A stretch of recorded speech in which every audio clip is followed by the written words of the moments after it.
بسم اللہ الرحمن الرحیم۔ ناظرین السلام علیکم ورحمۃ اللہ۔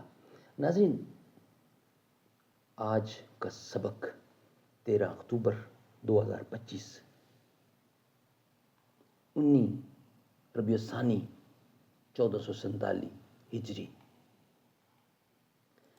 ناظرین، آج کے سبق کا ہیڈنگ ہے جس نے لا الہ الا اللہ کہا وہ جنت میں جائے گا۔ ہم روزانہ کی بنیاد پر آج کے سبق کے نام سے ایک اچھی بات قرآن و سنت کی روشنی میں آپ تک پہنچاتے ہیں۔ روزانہ کی بنیاد پر انشاءاللہ ایک یا ایک سے زیادہ ویلاگ آپ تک پہنچائیں گے۔ آج کا سبق جو کہ 13 اکتوبر 2025 19 جمادی الثانی 1447 ہجری، آج کا سبق جس نے لا الہ الا اللہ کہا وہ جنت میں جائے گا، یہ مین ہیڈنگ ہے آج کا۔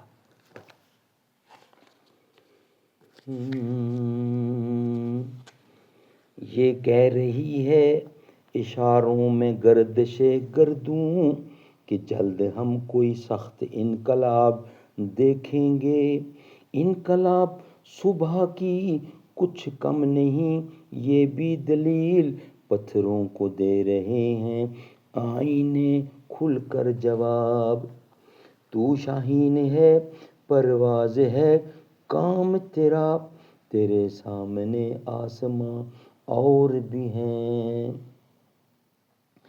نشہ پلا کے گرانا تو سب کو آتا ہے، مزہ تو تب ہے کہ گرتوں کو تھام لے ساقی۔ آج کا سبق جس نے لا الہ الا اللہ کہا وہ جنت میں جائے گا، یہ ہیڈنگ ہے آج کا۔ نبی کریم صلی اللہ علیہ وسلم نے ارشاد فرمایا، اللہ تعالیٰ قیامت کے دن فرمائے گا ان فرشتوں سے جو دوزخ پر متعین ہیں، آگ میں سے اس شخص کو نکال دو جس نے مجھ کو ایک دن بھی یاد کیا یا کسی مقام پر مجھ سے ڈرا ہے۔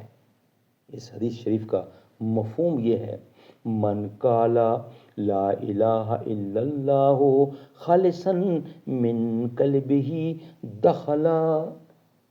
دخل الجنہ۔ جس نے لا الہ الا اللہ کہا سچے خالص دل سے، وہ جنت میں داخل ہو گیا۔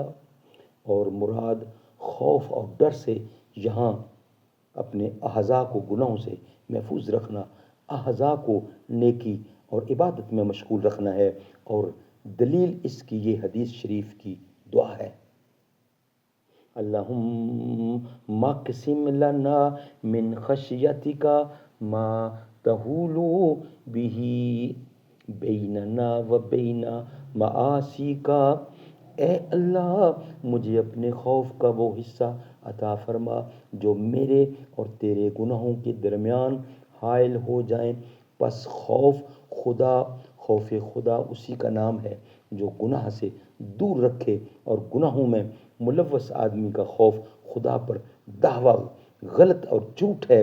اسی سبب سے حضرت فصیل رحمۃ اللہ علیہ فرماتے ہیں کہ اگر کوئی تجھ سے کہے کہ کیا تو اللہ سے ڈرتا ہے تو خاموشی اختیار کرے، کیونکہ اگر کہتا ہے کہ نہیں ڈرتا ہوں تو کافر ہوتا ہے، اور اگر تو کہتا ہے کہ ڈرتا ہوں تو تیرا دعویٰ جھوٹ ہے، کیونکہ گناہوں سے تو محفوظ نہیں۔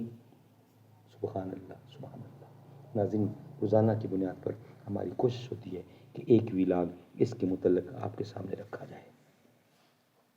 ہر ایک مقام میں، ہر ایک جہاں پر نبی کے جھنڈے گڑے ہوئے ہیں، جو ان کی عظمت کو مانتے ہیں نبی کے در پر پڑے ہوئے ہیں۔ حسین رب کا، حسین سب کا، حسین سب کا، حسین سب کا، حسین رب کا، حسین سب کا، نشان منزل حسین حق کا، جو ہیں حسینی ابھی بھی دیکھو وہ راہ حق میں ڈٹے ہوئے ہیں۔ حسین لخت جگر علی ہے، عمر بھی داماد علی ہے۔ حسین لخت جگر علی ہے، عمر بھی داماد ہے علی کا۔ حسین فاروق ہے جزو ایمان دلوں میں سب کے بسے ہوئے ہیں، ہر ایک جہاں میں ہر ایک مقام پر نبی کے جھنڈے گڑے ہوئے ہیں،